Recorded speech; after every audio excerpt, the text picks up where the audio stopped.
New York স্টেটের district 87-এর assemblyman পদে বাংলাদেশি আমেরিকানদের ঐক্যবদ্ধ একক প্রার্থী সিপিএ জাকির চৌধুরীর উদ্যোগে কমিউনিটি অ্যাপ্রিসিয়েশন ডিনার অনুষ্ঠিত হয়েছে। সোমবার সন্ধ্যায় ব্রঙ্কসের ইউনিপোর্ট রোডের একটি রেস্টুরেন্টে কমিউনিটির বিশিষ্ট ব্যক্তিরা উপস্থিত থেকে অ্যাসেম্বলিম্যান পদে সিপিএ জাকির চৌধুরীর বিজয়ী করার আশাবাদ ব্যক্ত করেন। অনুষ্ঠানে বক্তারা বলেন, আমাদের প্রার্থীদের জয়ী করার সময় এসেছে, তাই যে যার অবস্থান থেকে কমিউনিটিকে ঐক্যবদ্ধ করে সামষ্টিকভাবে এগুলো রেজাল্ট ভালো হবে। দুয়া ও মোনাজাতের মাধ্যমে শুরু হওয়া অনুষ্ঠান সভার সভাপতি ফখরুল ইসলামের মোনাজাতের মধ্য দিয়ে শেষ হয়। অনুষ্ঠানে অ্যাটর্নি মঈন চৌধুরী, মোহাম্মদ এন মজুমদার সহ বিপুল সংখ্যক কমিউনিটির সদস্যরা উপস্থিত ছিলেন।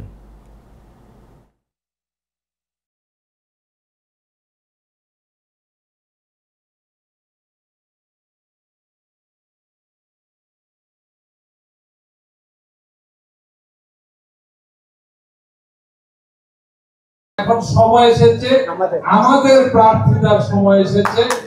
আমরা মজুমদাররা যে যার অবস্থান থেকে বাংলাদেশকে ভালোবাসি, কমিউনিটিকে ভালোবাসি, আমরা একে অপরের সহযোগিতা করতে চাই এবং করে থাকি। সমষ্টিগতভাবে করলে রেজাল্ট আসবে অনেক ভালো।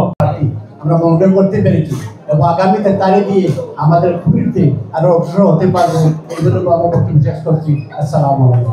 তাদের যদি এই প্রতিশ্রুতি তারা রক্ষা করতে না পারতো তাহলে আমরা এই পর্যায়ে এসে পৌঁছতে পারতাম না।